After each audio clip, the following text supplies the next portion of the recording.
Welcome to another edition of the Nightly Nuge. And Ted, I'm kind of excited to hear your take on what we're going to talk about tonight because, I know you were very close to your father like I was.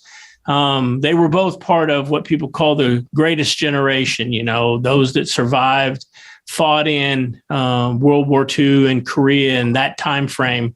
And I think a lot about what that generation went through, from depression to, just growing up, working hard, obviously playing hard.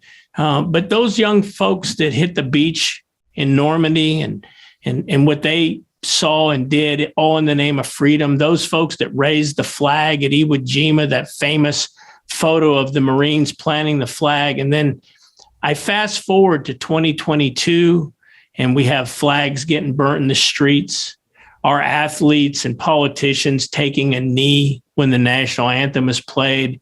And my heart really breaks for my father, who's buried in the Leavenworth National Cemetery and up in Fort Leavenworth, and all those others in that generation. And I just can only imagine what they would think, and would they be willing to do it again? I suspect they would, but boy, did sure break their heart. What's your take, Ted?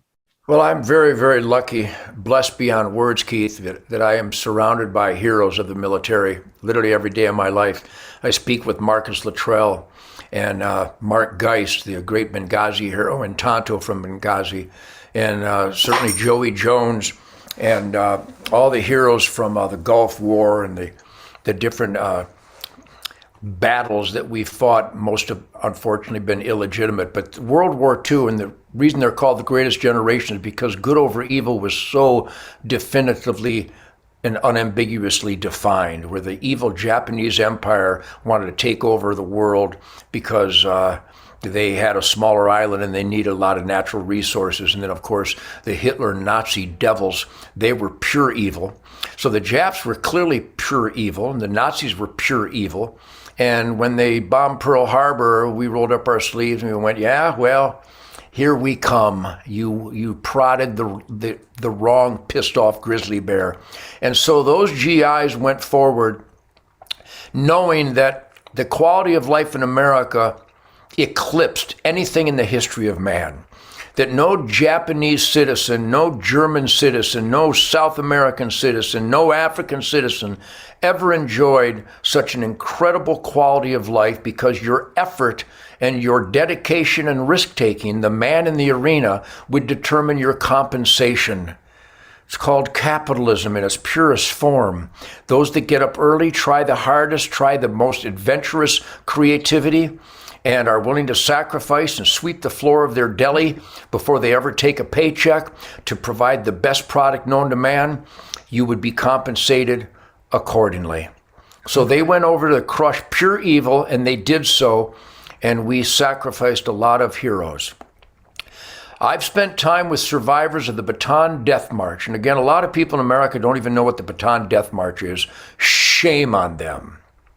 Shame on them denying the pure demonacy, the Luciferian cruelty of the Japanese armies as put forth by their devil emperor god, and how they would stab the GIs, marching them back and forth, just like the U.S. government did to the Native Americans in the Trail of Tears.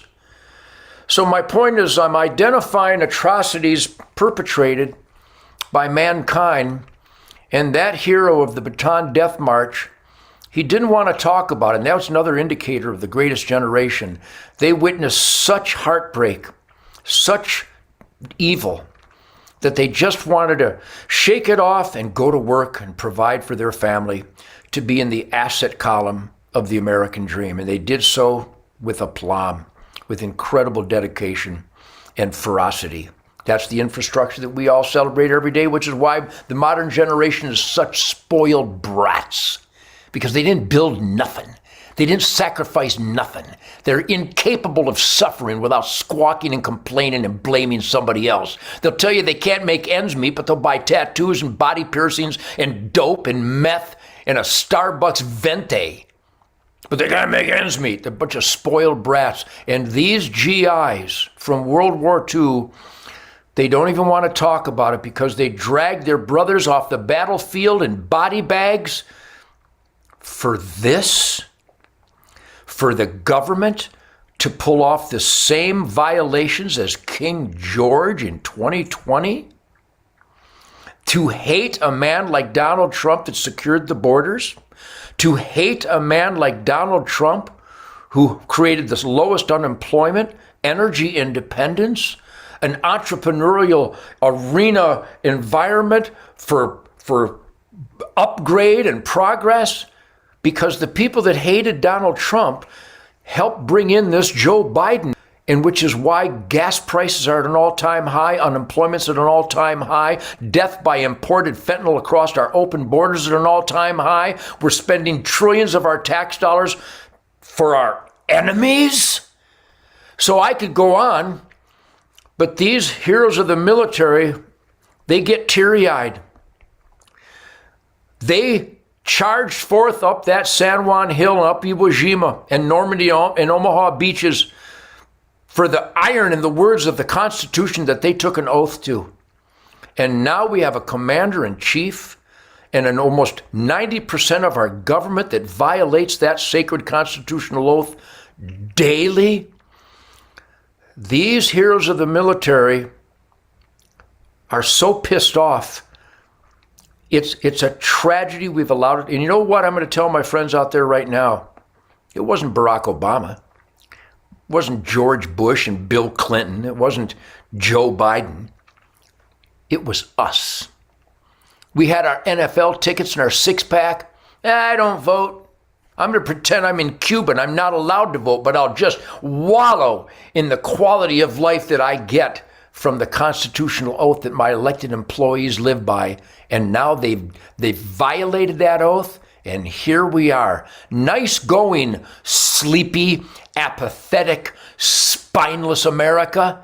You ushered in the worst time in the history of the United States of America. Fill your gas tank. What's that look like? Bury your dead kids from the fentanyl through our open borders. How's that feel? Giving trillions of dollars of weaponry to the Taliban and the Mexican drug gangs, Fast and Furious, Eric Holder and Barack Obama? You've got to be kidding me. They didn't die for this. And America, we better fix it. We owe it to those body bags and those flag-draped coffins to get that constitutional iron back into policymaking in the United States of America. And I fight every day of my life in between tree stand and time with my family and friends and my band. But we've got to get active. We've got to participate in this sacred experiment in self-government, because if you don't vote, Nancy Pelosi laughs in your face. Wow. Powerful, Ted. Thanks for those impressive, incredible words. And if you guys come back tomorrow night, I'm going to guess Mr. Nugent is going to find a guitar and we'll talk a little music with Uncle Ted. Come back again tomorrow night for some more The Nightly Nuge. The 10 digits of doom never rest, especially the two middle ones.